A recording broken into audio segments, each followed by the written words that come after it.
Hello বন্ধুরা, আজকের গল্পটি একজন বৃত্তশালী বাবার বকে যাওয়া ছেলে এবং তার সৎ বোনের, যেখানে ঘৃণা থেকে শুরু হয় এক অদ্ভুত রকমের আকর্ষণ, আর তারপরে তারা লুকিয়ে এমন সব কাণ্ড করে যা পরিবার কল্পনাও করতে পারেনি।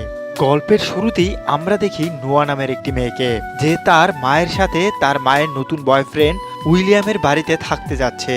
নোয়ার বাবা মায়ের ডিভোর্স হয়ে গেছে, এখন তার মা একজন কোটিপতিকে বিয়ে করতে যাচ্ছেন। কিন্তু নোয়া এই বিলাসিতা চায় না। সে তার পুরনো জীবন আর বয়ফ্রেন্ড ড্যানকে ছেড়ে আসতে একদমই খুশি নয়। তার মা রাফেলা তাকে বোঝায় যে জীবনে এগিয়ে যাওয়ার জন্য এমন একটা শক্ত সাপোর্ট প্রয়োজন। উইলিয়ামের প্রাসাদে পৌঁছানোর পর নোয়া সেখানে দেখে নিককে। নিক হলো উইলিয়ামের ছেলে এবং নোয়ার সৎ ভাই। প্রথম দেখাতেই তাদের মধ্যে ঝগড়া শুরু হয়। নিক দেখতে হ্যান্ডসাম হলেও বেশ উদ্ভট। নোয়া তখন তার ঘরে যায়, দেখে সেটি তার প্রিয় রং আর জিনিস দিয়ে সাজানো। রাতে সবাই ডিনারে যাওয়ার সময় নোয়া খুব সুন্দর একটি ড্রেস পরে নিচে আসে। পথে নিক তার গাড়ি দিয়ে তাদেরকে ওভারটেক করে বেরিয়ে যায়। ডিনারের টেবিলে নোয়া নিককে অপমান করার চেষ্টা করে, কিন্তু নিক তা হেসে উড়িয়ে দেয়। ফেরার পথে উইলিয়াম নিককে বলে নোয়াকে বাড়ি পৌঁছে দিতে, আর ঠিক তখনই শুরু হয় আসল ড্রামা। গাড়িতে কথা কাটাকাটির এক পর্যায়ে নিক রেগে গিয়ে নোয়াকে রাস্তার মাঝখানে নামিয়ে দিয়েই চলে যায়। নোয়া সেখান থেকে লিফট নিয়ে একটি হাই প্রোফাইল পার্টিতে পৌঁছায়।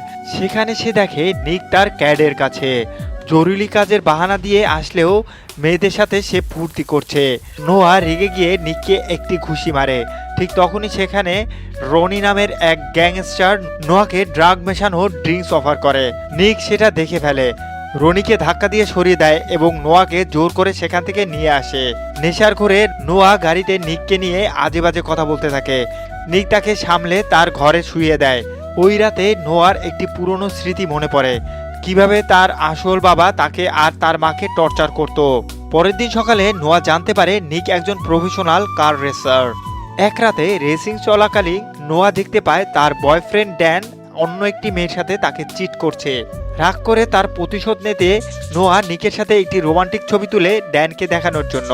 নিকও সুযোগ বুঝে নোয়াকে দারুণভাবে কিস করে। পরিস্থিতি আরও উত্তপ্ত হয়ে যায়।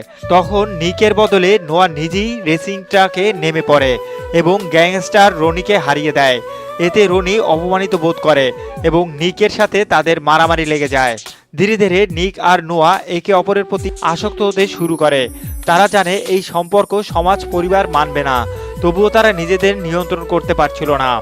গল্পের মোড় আসে যখন জানা যায় নোয়ার আসল বাবা জোনাস জেল থেকে ছাড়া পেয়েছে। সে ছিল খুনি এবং একজন সাইকোপ্যাথ। জোনাস রনির সাথে হাত মিলিয়ে নোয়াকে কিডন্যাপ করে এবং উইলিয়ামের কাছে 1 কোটি টাকা দাবি করে। নিক পাগলের মতো নোয়াকে খুঁজতে থাকে। সে পুলিশের সাহায্যে গাড়ির ট্রাকার ব্যবহার করে জোনাসের লোকেশন বের করে ফেলে। শুরু হয় এক টান টান উত্তেজনার চেজ সিকোয়েন্স।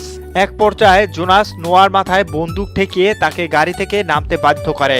ঠিক তখনই নিক এবং পুলিশ অফিসার বুদ্ধি খাটিয়ে গাড়ি থামায় এবং পুলিশ জোনাসকে গুলি করে খতম করে দেয়। সব বিপদ কেটে যাওয়ার পর নোয়া আর নিক একে অপরের কাছে চলে আসে।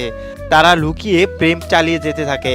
গল্পের শেষে দেখা যায় তারা এখন নিজেদের আবেগ লুকিয়ে রাখে না, তবে তাদের বাবা মা এই অদ্ভুত সম্পর্ক আঁচ পেতে শুরু করেছেন এবং তারা সিদ্ধান্ত নেন যে কোনোভাবেই হোক নিক আর নোয়াকে আলাদা করতে হবে। আর এভাবেই এক অসমাপ্ত এবং নিষিদ্ধ প্রেমের গল্পের পার্টটি শেষ হয়। যদি আপনাদের এই গল্পটি ভালো লেগে থাকে এবং আপনারা যদি চান যে এই গল্পটির পুরো এক্সপ্লেন আমি আপনাদেরকে দেই, তাহলে কমেন্ট করে জানিয়ে দিন। আর আমার গল্প যদি আপনাদের কাছে ভালো লেগে থাকে তাহলে একটি সাবস্ক্রাইব করে যান, কারণ আপনার একটি সাবস্ক্রাইব আমার গল্প বলার গতিকে আরও অনেক গুণে বাড়িয়ে তোলে। তাহলে আজ এই পর্যন্তই, দেখা হবে নেক্সট গল্পতে।